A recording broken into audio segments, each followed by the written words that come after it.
ಬೆಂಗಳೂರು ಮಿಂಚಿನ ವೇಗದಲ್ಲಿ ಮುನ್ನುಗ್ತಾ ಇದೆ. ಒಂದು ಕಡೆ ಜನಸಂಖ್ಯೆ ಶರವೇಗದಲ್ಲಿ ಹೆಚ್ಚುತ್ತಾನೇ ಇದೆ, ಪ್ರತಿ ವರ್ಷ ಹೆಚ್ಚಾಗ್ತಾ ಇದೆ. ಆದ್ರೆ ಸಿಲಿಕಾನ್ ಸಿಟಿ ಜನರ ಜೀವನಾಡಿ ಆಗಿರುವಂತಹ ಈ ನಮ್ಮ ಮೆಟ್ರೋ ರೈಲುಗಳು ಅರ್ಧ ದಾರಿಯಲ್ಲೇ ಸುಸ್ತಾಗಿ ನಿಲ್ತಾ ಇದೆ. ಎಲ್ಲೆಂದ್ರಲ್ಲಿ ಕೆಟ್ಟು ನಿಲ್ತಾ ಇದೆ, ಅರ್ಧಕ್ಕೆ ಸಂಚಾರ ನಿಲ್ಲಿಸುತ್ತೆ. ಈ ವೇಗದೂತನ ನಡೆಗೆ ಸಿಟಿ ಮಂದಿ ಸಿಟ್ಟಾಗಿದ್ದಾರೆ. ಜೊತೆಗೆ ಇದಕ್ಕೆ ಸಂಬಂಧಪಟ್ಟಂತೆ ಓವರ್ ಆಲ್ ಡೀಟೇಲ್ಡ್ ಒಂದು ಕಂಪ್ಲೀಟ್ ವರದಿ ಇದೆ, ಅದನ್ನು ನೋಡ್ಕೊಂಡು ಬನ್ನಿ. Not been told what the reason is. ನೋಡಿ, ಎಲ್ಲ ಕಾಟು ಆಗ್ತಾ ಇಲ್ಲ ಯಾರಿಗೂ, ಎಲ್ಲ ದಾರಿ ಹತ್ಕೊಂಡು ಹೋಗ್ತಾ ಇದ್ದಾರೆ ಇವತ್ತು.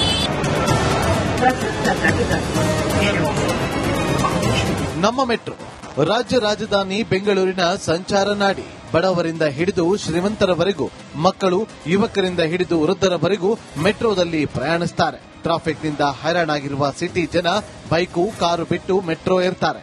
ಆದರೆ ಪ್ರಯಾಣಿಕರನ್ನ ಸುರಕ್ಷಿತವಾಗಿ ಶರವೇಗದಲ್ಲಿ ಕರೆದೊಯ್ಯುವ ಬೇಕಾದಂತಹ ಮೆಟ್ರೋ ರೈಲುಗಳು ಬಿಎಂಟಿಸಿ ಬಸ್ಗಳಂತೆ ದಾರಿ ಮಧ್ಯೆ ಕೆಟ್ಟು ನಿಲ್ಲುತ್ತಿವೆ.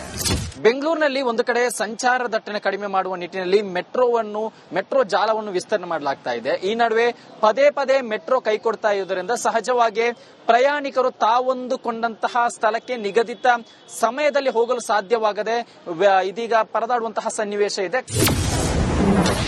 20ಕ್ಕೂ ಹೆಚ್ಚು ಬಾರಿ ಕೆಟ್ಟು ನಿಂತ ನಮ್ಮ ಮೆಟ್ರೋ 2011 ಅಕ್ಟೋಬರ್ 20ರಂದು ಗಾರ್ಡನ್ ಸಿಟಿಯಲ್ಲಿ ಸಂಚಾರ ಆರಂಭಿಸಿದ ನಮ್ಮ ಮೆಟ್ರೋ ಹಸಿರು, ನೇರಳೆ, ಹಳದಿ ಮಾರ್ಗ ಸೇರಿ 96 ಕಿಲೋಮೀಟರ್ನಷ್ಟು ತನ್ನ ಜಾಲ ಹಬ್ಬಿದೆ. ಪ್ರತಿದಿನ 8 ಲಕ್ಷ ಮಂದಿ ಮೆಟ್ರೋ ರೈಲಲ್ಲಿ ಪ್ರಯಾಣಿಸುತ್ತಾರೆ. ಸಾವಿರಾರು ಜನರನ್ನ ಹೊತ್ತು ಸಾಗುವ ನಮ್ಮ ಮೆಟ್ರೋ ರೈಲುಗಳ ತಾಂತ್ರಿಕ ದೋಷದಿಂದ ಅರ್ಧ ದಾರಿಯಲ್ಲೇ ಕೆಟ್ಟು ನಿಲ್ಲುತ್ತಿವೆ. 2024ರಿಂದ 2026ರ ಜುಲೈ ಅಂತ್ಯದವರೆಗೆ ನಮ್ಮ ಮೆಟ್ರೋ ರೈಲುಗಳು ಬರೋಬ್ಬರಿ 22 ಬಾರಿ ಕೆಟ್ಟು ನಿಂತಿವೆ. ಬಿಎಂಆರ್ಸಿಎಲ್ ವಿರುದ್ಧ ಸಿಲಿಕಾನ್ ಸಿಟಿ ಜನ ಆಕ್ರೋಶ ಹೊರಹಾಕ್ತಿದ್ದಾರೆ. ಮೆಟ್ರೋ ಹಿಂಗ್ ಸ್ಟಾಪ್ ಆಗೋದ್ರಿಂದ ಬಹಳ ಜನ ಬಹಳ ಪ್ರಾಬ್ಲಮ್ಸ್ ಫೇಸ್ ಮಾಡ್ತಾರೆ. ಇವಾಗ ಆಕ್ಚುಲಿ ನಾವು ಸ್ಟೂಡೆಂಟ್ ಆಗ್ಬಿಟ್ಟು ನಮಗೆ ಈ ತರ ಮೆಟ್ರೋ ಲೇಟ್ ಆಗಿ ಬರೋದ್ರಿಂದ ಕೆಲವೊಂದು ಟೈಮ್ಸ್ ಎಕ್ಸಾಮ್ಸ್ ಇರ್ತವೆ, ಕೆಲವೊಂದು ಟೈಮ್ ಇಂಟರ್ವ್ಯೂಸ್ ಇರ್ತವೆ. ಆ ಟೈಮಲ್ಲಿ ಕರೆಕ್ಟ್ ಟೈಮಲ್ಲಿ ಕರೆಕ್ಟಾಗಿ ಅಟೆಂಡ್ ಆಗಕ್ಕಾಗಲ್ಲ. ಒಂದರಿಂದ ಒಂದು ಪ್ರಾಬ್ಲಮ್ಸ್, ನೀವು ಈ ತರ ಪ್ರಾಬ್ಲಮ್ ಆಗೋದ್ರಿಂದ ನಮ್ಗೆ ಇನ್ನೊಂದು ಪ್ರಾಬ್ಲಮ್ ಎದುರಾಗುತ್ತೆ. ನಾವು ರಿಕ್ವೆಸ್ಟ್ ಮಾಡೋದು ಆದಷ್ಟು ಮೇಂಟೈನ್ ಮಾಡೋ ವಿಧಾನದಲ್ಲಿ ಮುಂಚಿತವಾಗಿ ಯೋಚನೆ ಮಾಡಬೇಕು. ನಾವು ಮುಂಚೆ ಯೋಚನೆ ಮಾಡಿಕೊಂಡು ಸರಿಯಾದ ಕಾರ್ಯಕ್ರಮಗಳು ಮಾಡ್ಕೊಂಡು ಬಂದ್ರೆ, ಅಥವಾ ಏನಾದ್ರು ಸ್ವಲ್ಪ ವ್ಯತ್ಯಾಸಗಳು ಬಂದ್ರು ಅದು ಸರಿಪಡಿಸ್ಕೊಂಡು ಹೋದ್ರೆ ಈ ಸಮಸ್ಯೆಗಳು ಬರೋದಿಲ್ಲ. ಇದನ್ನು ನಾವು ಕೇಳ್ಕೊತೀವಿ ಅಷ್ಟೇ. ಅಷ್ಟಕ್ಕೂ ನಮ್ಮ ಮೆಟ್ರೋ ರೈಲುಗಳು ಕೆಟ್ಟು ನಿಲ್ತಾ ಇರೋದು ಯಾಕೆ ಅಂತಾನೆ ತೋರಿಸ್ತೀವಿ ನೋಡಿ. ಅಂದಾಗೆ ಸ್ವಯಂ ಚಾಲಿತ ಸಿಗ್ನಲಿಂಗ್ ವ್ಯವಸ್ಥೆಯಿಂದ ಮೆಟ್ರೋ ರೈಲು ಸಂಚರಿಸುತ್ತೆ. ಸಿಬ್ಬಂದಿ ಕೊರತೆಯಿಂದ ಸಿಗ್ನಲಿಂಗ್ ಮತ್ತು ಕಮ್ಯುನಿಕೇಷನ್ ವೈಫಲ್ಯವಾಗಿ ಮೆಟ್ರೋ ರೈಲುಗಳು ಕೆಟ್ಟು ನಿಲ್ಲುತ್ತಿವೆ. ಮೆಟ್ರೋಗೆ ಥರ್ಡ್ ರೈಲ್ ಮೂಲಕ ವಿದ್ಯುತ್ ಪೂರೈಕೆ ಆಗುತ್ತೆ. ಈ ವಿದ್ಯುತ್ ಪೂರೈಕೆಯಲ್ಲಿ ಉಂಟಾಗ್ತಾ ಇರುವಂತಹ ಸಮಸ್ಯೆಯಿಂದ ರೈಲುಗಳು ದಾರಿ ಮಧ್ಯೆ ಕೈಕೊಡುತ್ತಿವೆ. ಮೆಟ್ರೋ ರೈಲಿನ ಬಿಡಿಭಾಗ, ಹಳೆಯ ಬೋಗಿಗಳ ಬಿಡಿಭಾಗಗಳ ನಿರ್ವಹಣೆ ಆಗದಿರುವುದರಿಂದ ತಾಂತ್ರಿಕ ದೋಷ ಉಂಟಾಗ್ತಾ ಇದೆ. ಏನೋ ಒಂದ್ಸರಿ 2 ಸರಿ ಅಂದ್ರೆ ಅರ್ಥ ಮಾಡ್ಕೊಂಬೋದು ಸರ್. ಪದೇ ಪದೇ ಆಗ್ತಾ ಇದೆ, ಪದೇ ಪದೇ ಮೆಟ್ರೋ ನಿಂತೋಗ್ತಿದೆ, ಪೀಕ್ ಟೈಮಲ್ಲಿ ನಿಂತೋಗ್ತಿದೆ. ಇವಾಗ ನೋಡಿ, ಅರ್ಧ ದಿನ ಜಾಬ್ ಹೋಯ್ತು ಅಂದ್ರೆ ತುಂಬಾ ಜನಕ್ಕೆ ಅರ್ಧ ದಿನ ಸ್ಯಾಲರಿ ಕಟ್ ಆಗುತ್ತೆ. ಇದಕ್ಕೆಲ್ಲ ಯಾರು ಉತ್ತರ ಕೊಡ್ತಾರೆ?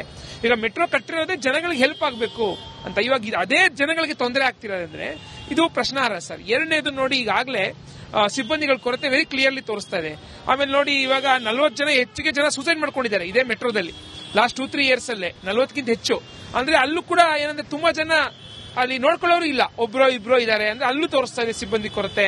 ತಾಂತ್ರಿಕ ದೋಷ ಒಂದು ಕಡೆ ಆದರೆ ಇತ್ತೀಚೆಗೆ ನಮ್ಮ ಮೆಟ್ರೋ ನಿಲ್ದಾಣಗಳು ಸೂಸೈಡ್ ಸ್ಪಾಟ್ಗಳಾಗಿ ಬದಲಾಗ್ತಾ ಇದೆ.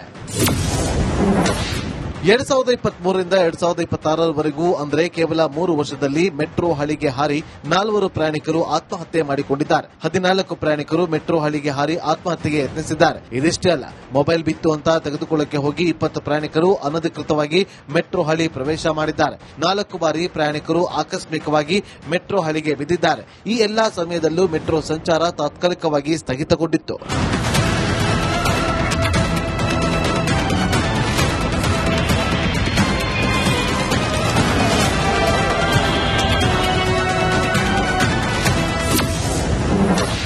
ಸಿಬ್ಬಂದಿ ಕೊರತೆ ಒಪ್ಪಿಕೊಂಡ ಬಿಎಂಆರ್ಸಿಎಲ್ ಅಧಿಕಾರಿ.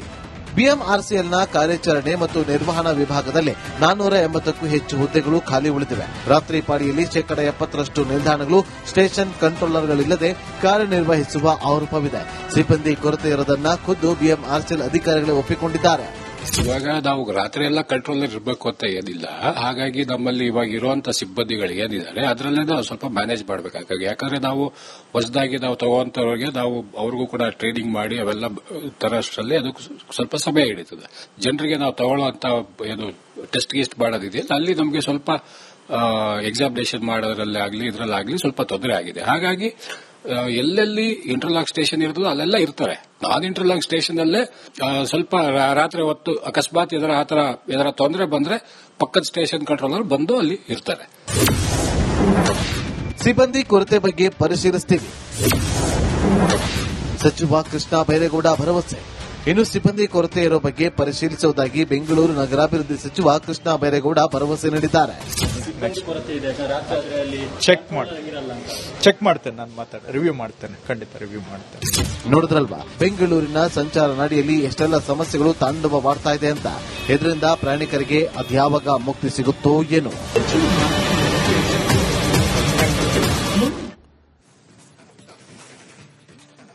ನೋಡಿ ಅಶ್ವಿನಿ, ಪ್ರಪಂಚದಲ್ಲೇ ಮೊದಲ ಮೆಟ್ರೋ ಅನ್ನೋ ಕಾನ್ಸೆಪ್ಟ್ ಶುರುವಾಗಿದ್ದು ನಿಮಗೆ ಲಂಡನ್ ನಲ್ಲಿ 1863ರಲ್ಲಿ ಲಂಡನ್ ಅಂಡರ್ ಗ್ರೌಂಡ್ ಅನ್ನುವಂತ ಹೆಸರಿನಲ್ಲಿ ದ ಟ್ಯೂಬ್ ಅಂತಾನೂ ಕರೀತಾರೆ.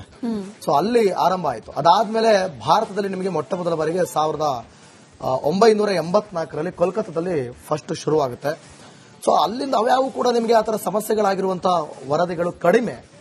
ಹಂಗ್ ನೋಡಕ್ ಹೋದ್ರೆ ಬೆಂಗಳೂರಲ್ಲಿ 2011ರಲ್ಲಿ ಅಕ್ಟೋಬರ್ 20ಕ್ಕೆ ಸ್ಟಾರ್ಟ್ ಆದಂತ ಮೆಟ್ರೋ ಲಾಸ್ಟ್ ಕಳೆದ 3 ವರ್ಷದಲ್ಲಿ ನಿಮಗೆ 60 ಪ್ರಕರಣ ಅಂತಂದ್ರೆ ಬಹಳ ಯೋಚನೆ ಮಾಡಬೇಕಾಗಿರುವಂತ ವಿಚಾರ. ಇಂಥ ಸಂದರ್ಭದಲ್ಲಿ BMRCL ಏನ್ ಮಾಡ್ತಾ ಇದೆ ಅಂತ ಒಂದು, ಅಷ್ಟು ಮಾತ್ರ ಅಲ್ಲ, ಇದೊಂದು ಸೂಸೈಡ್ ಸ್ಪಾಟ್ ಆಗ್ತಾ ಇದೆ. ಈಸಿಯಾಗಿ ಆತ್ಮಹತ್ಯೆ ಮಾಡ್ಕೊಳ್ಳೋರಿಗೆ ಶಿವನ್ ಪಾದಕ್ಕೆ ಸಂಚಾರ ಮಾಡೋದಕ್ಕೆ ಮೆಟ್ರೋ ಸಹಾಯ ಆಗ್ತಾ ಇದೆ. ಸೊ ಹಂಗಾಗಿ ಏನ್ ಮಾಡ್ತಾ ಇದಾರೆ, ಇದನ್ನು ಕಟ್ಟುನಿಟ್ಟಿನ ಕ್ರಮ. ಈಗ ನೋಡಿ, ನಾವು ಮೆಟ್ರೋಗೆ ಯೂಶಲಿ ನೀವು ಮೆಟ್ರೋ ಯೂಸ್ ಮಾಡಿದೀರಾ, ಅಲ್ಲಿ ಹೋಗುವಾಗ ಆ ಲೈನ್ ನಿಮ್ಗೆ ಎಲ್ಲೋ ಲೈನ್ ದಾಟೋದಕ್ಕೆ ಬಿಡಲ್ಲ, ಅಷ್ಟು ಶಿಸ್ತಾಗಿ ಇಟ್ಕೊಂಡಿರ್ತಾರೆ. ಬಟ್ ಆದ್ರೂ ಯಾಕೆ ಅಲ್ಲಿ ಸೂಸೈಡ್ ಅಟೆಂಪ್ಟ್ ಆಗ್ತಾ ಇದೆ, ಯಾವ ಮಾಯದಲ್ಲಿ ಹೋಗಿ ಅವರು ಆ ರೀತಿ ನಡ್ಕೊಳ್ತಾ ಇದ್ದಾರೆ? ಸೊ ಇದನ್ನ ತಡೆಗಟ್ಟುವಲ್ಲಿ ಯಾಕೆ BMRCL ಕಂಪ್ಲೀಟ್ಲಿ ವಿಫಲ ಆಗ್ತಾ ಇದೆ ಅನ್ನೋದು ಕೂಡ. PSD ಡೋರ್ ಮಾಡಬೇಕು ಅನ್ನುವಂತ ನಿಟ್ಟಿನಲ್ಲಿ ಒಂದಷ್ಟು ಚಿಂತನೆಗಳಿದೆ. ಆದ್ರೆ ಈಗಲೇ ನಷ್ಟದಲ್ಲಿದೆ BMRCL, ಸಾಲ ಮಾಡಿಕೊಂಡಿದೆ. ಇಂಥ ಸಂದರ್ಭದಲ್ಲಿ ಈ PSD ಡೋರ್ಗಳಿಗೆ 1274 ಕೋಟಿ ಏನೋ ಖರ್ಚಾಗುತ್ತೆ ಅನ್ನುವಂಥದ್ದು. ಇಷ್ಟು ಖರ್ಚು ಮಾಡೋದಕ್ಕೆ ರೆಡಿ ಇದಾರ ಹಾಗಾದ್ರೆ ಅನ್ನೋ ಪ್ರಶ್ನೆ ಈಗ.